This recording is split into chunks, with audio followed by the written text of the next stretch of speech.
상반기에서 어느 정도 결정이 나고 하반기로 가는데 하반기는 그냥 뭐 상반기보다 좀 추동력이 더 떨어지는 게 아니냐.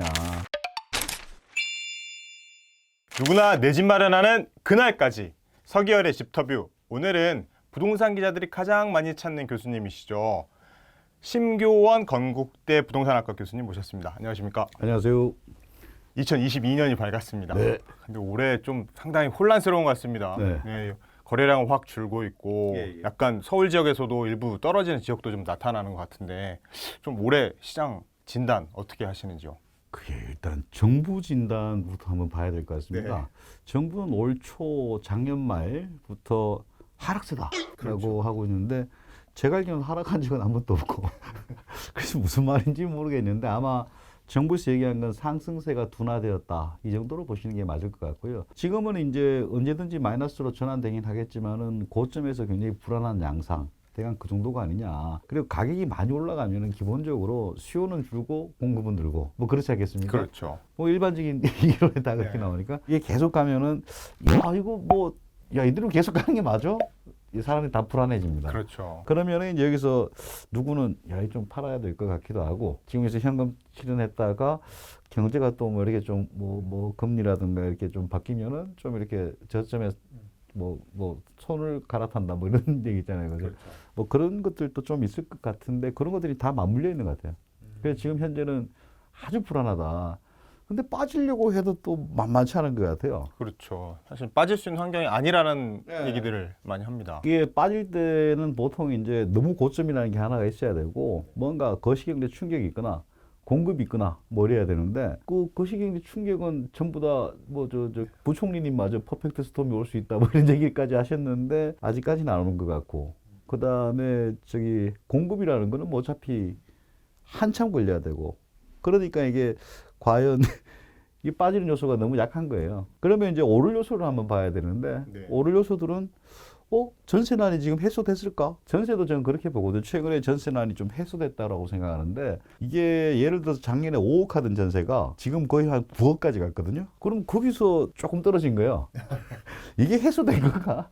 그러니까 낮았던 전셋값이 확 오르고 난 다음에 잠깐 살짝 그렇죠. 떨어진 거다. 네, 떨어졌거나 아니면 지역에 따라서 그런 건데 해소된 건 아니고 전세도 똑같습니다. 가격이 오르면은 공급은 늘고 수요는 줄고 이 상황에서 이제 조금 숨통이 트여지는 것 같지만은 그 이만큼 오른 힘이 아직까지는 다 남아 있거든요. 그리고 계약갱신 청구권이 한번 될 때까지는 가야 되는 상황. 그러면 이제 상승힘이 아직 세구나. 그렇죠. 거기다가 뭐 저는 최근에 여당 야당 대선 후보들이나 뭐 이게 지자체장들이 뭐 이렇게 작년에 얘기하고 했던 거 보면은 전 국토가 완전히 뭐 개발판이야. 뭘 GTX에다가 뭐 엄청난 뭐 지하철도 막 놓겠다 하잖아요. 그렇죠. 거기다가 뭐 저 지방마다 뭐 막 개발이 되고 있고 그리고 또 뭐 옛날에는 뭐 여당 후보 같은 경우에는 뭐 이렇게 좀 공공 있겠는데 지금은 공공도 없는 것 같아요. 전부 다 양쪽 다 뭐 어마어마하게 개발하겠다. 그러면 만약 여든 야든 누군가 된다면은 어마어마하게 또 개발 호재로 받아들일 거예요. 그럴 수 있죠. 이건 진짜 상승하는 거거든요.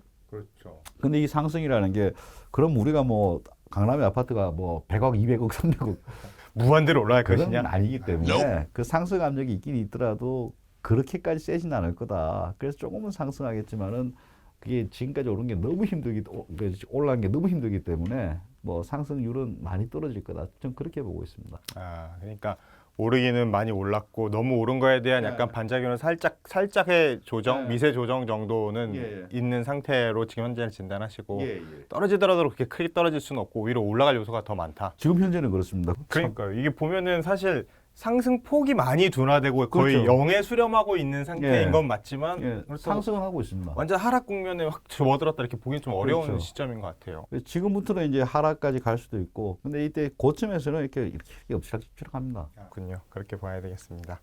근데 이런 공약들을 보면 결국에는 떨어질 것 같지 않다라고 예상하시는 것 같은데요. 예. 그렇게 되면은 설 이후 이제 부동산 시장, 우리나라 주택 시장 네. 어떻게 좀 가격 전망을 좀 하시는지요? 저는 지금 대통령 선거 때까지는 아마 다 눈치만 볼 겁니다.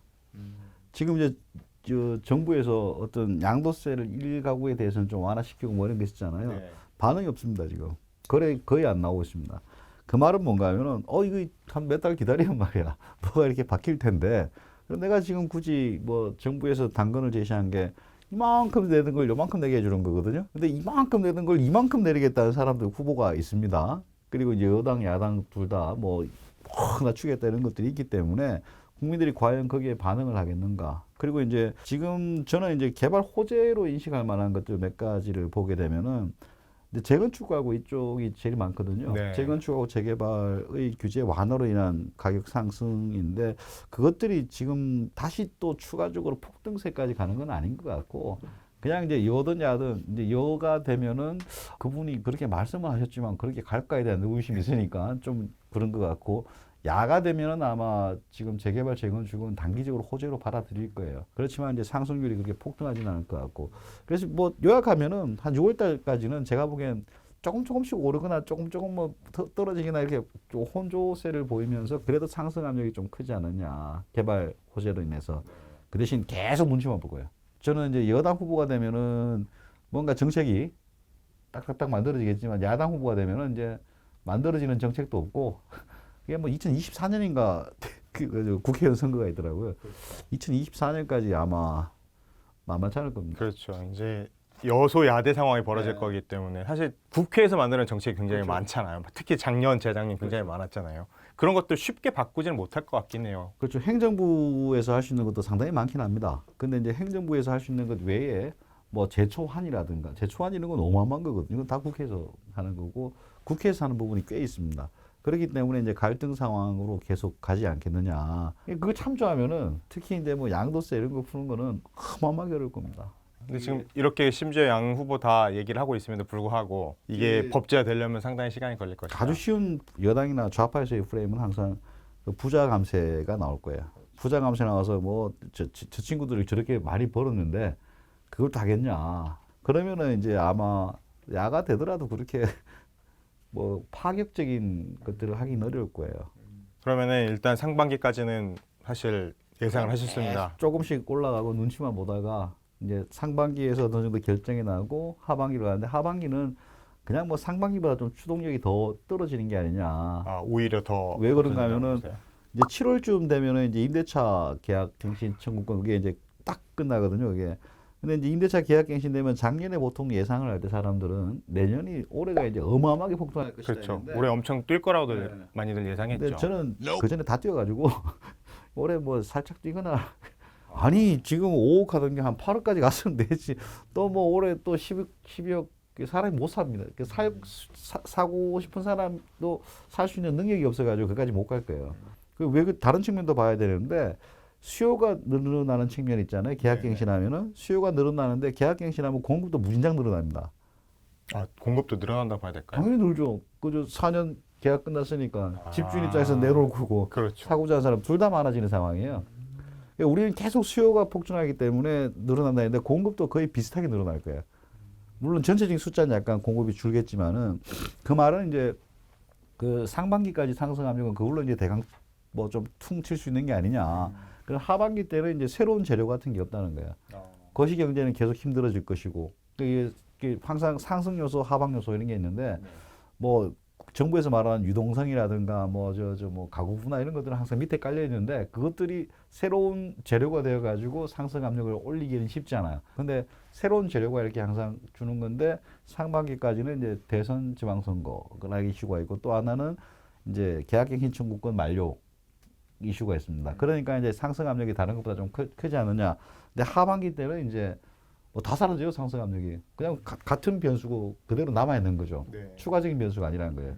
그럼 시장에서 자연스럽게 사이클을 그리는 게 있는데 그 힘에 따르면은 하방 요소가 조금 커질 가능성이 커질 거예요. 그래서 앞판에는 조금 올라주다가 뒤에는 조금 이랬다가 근데 문제는 이게 이까지 갈지 이까지 갈지 그건 좀 어려운 상황이죠. 하락폭은 네. 예상하기 어렵지만 그래도 네. 조금 어느 정도는 떨어지는 방향으로 흐를 것이다. 그때 요즘 유튜브나 이런 데 보면은 폭락 얘기가 많이 나와요. 이 폭락은 언제든지 나올 수 있습니다. 폭락이라는 게 이건 좀 폭락이라는 표현보다는 좀 큰 폭의 조정 정도. 그럼 뭐 조정이라는 말은 항상 올라갈 가능성이 있고 지금은 하방 경직성이 너무 센 것 같습니다. 그 진짜 제 주변에 어떤 분들도 조금만 떨어지는데 바로 살 거다 이런 사람 무지 많습니다. 그 대기업 특히 IT 플랫폼 기업들은 뭐 인센티브를 뭐 어마어마하게 받아요. 뭐 억 단위로 주고 하니까. 그 말은 이제 그 버신 분들이 많아가지고 하반 경직성이 생각보다 많다. 그러면 폭락 옛날 IMF나 뭐 이런 게 왔을 때 폭락 왔지만은 그걸 기대한다는 거는 조금 너무 센 전제다. 금리 인상의 예. 이슈도 있을 것 같아요. 그리고 금리가 지금 뭐 미국도 지금 3번 올리네, 4번 올리네, 막 이렇게 조금 예. 더 많이 올릴 것처럼 나오고, 국내도 당연히 한은도 계속 그 부분을 따라가지 않을 수 없는 상황이 될 텐데, 그렇죠. 기준금리가 올라감으로 인해서 유동성이 좀 흡수되는 부분도 있을 예. 테고, 그리고 근데 또 반대에서는 또 대출 규제 작년에 되게 세게 틀어막았는데 올해 또 조금 풀릴 수도 있다라는 얘기도 네. 좀 들리잖아요. 연말 이쪽, 기준으로 하기 때문에. 어떻게 좀 이쪽 자금 쪽은 어떻게 보시나요? 근데 금리는요.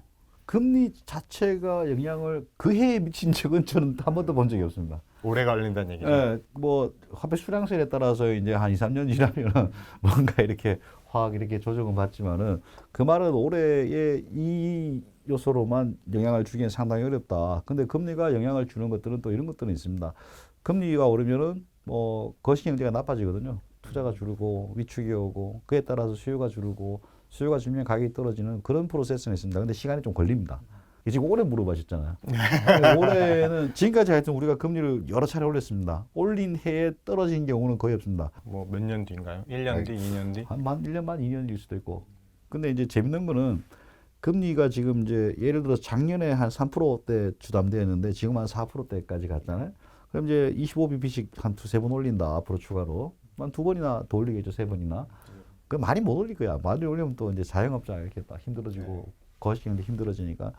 그러면은 1포인트 미만인데 1포인트 미만 올라가는 건데 거기에 그렇게까지 폭발적으로 반응을 할까? 그래서 단기적으로는 금리 인상이라는 게 큰 영향은 없고 지금 대출 규제가 지금 다시 영향을 줬다라고 보는 시각들도 좀 있는데 작년 말 올해 뭐 재작년 다 대출 규제 있었습니다.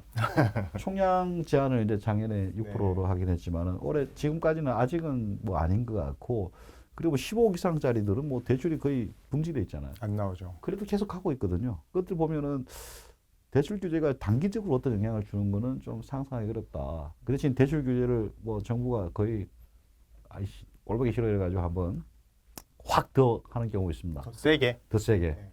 뭐 총량 규제가 제일 셉니다. 작년 빌려줬던 거 50%만 빌려줘. 이러면 이제 다 끝장나는 겁니다. 뭐 그런 식의 규제를 하진 않을 거예요. 근데 대출 규제를 어마어마하게 추가적으로 세게 한다면은 영향이 있겠지만은 근데 이것도 또 대선 후보를 봐야 돼요. 대선 후보 우리 유력 대선 후보들 말씀하시는 거 보면은 이제 돈 많이 빌려주겠다 그럽니다. 맞아요. 1주택자 그리고 무주택자들한테 많이 뭐 빌려주겠다는 어마어마하게 얘기를 했죠. 빌려주겠다는 네. 지금 문제는 이제 서민 중산층들 사이에 대출 규제로 인해서 시장이 어디로 튈지 모르고 더 불안해지는 이런 측면인데 뭐 지금 현 정부는 그렇지만은 뭐 차기 정부를 준비하시는 유력 후보들은 전부 다 대출 규제를 늘려주겠다고 하고 있으니까 아마 그걸로 인한 충격이 추가적으로 생기지는 않을 것 같습니다. 아, 대출 관련해서는. 네. 요약하면은 뭐 중장기적으로 무조건 마이너스인데 네. 그 해에 마이너스 영향을 주는 것은 쉽지는 않다. 교수님 말씀 종합하자면 올 상반기가 거의 고점이다 이렇게 봐도 될까요? 네, 저는 뭐 거의 그렇게 보고 있습니다. 근데 그 다음에 하반기 때는 이제 이렇게 가다가 올라갈 수도 있고요. 이 가능성은 조금 약하긴 한데 갔다가 이렇게 좀 떨어졌다가 다시 갈 수 있고 그 다음에 이제 뭐 상당수의 국민들 무주택자 기다리고 이렇게 갔다 이렇게 갔다 이렇게 하는 건데 이거는 좀 가능성이 좀 낮다. 조정이 있더라도 소폭이거나 아니면 예. 소폭의 조정 이후에 다시 또 오르는 국면으로 갈 수 있다. 뒤에 받치고 있는 사람이 너무 많아요. 최근에 돈 버신 분들이 너무 많아가지고 오늘 심규원 교수님 모시고 2022년 주택시장에 대한 날카로운 분석과 전망에 대해서 이야기 나눠봤습니다. 교수님 오늘 감사합니다. 네, 수고하셨습니다.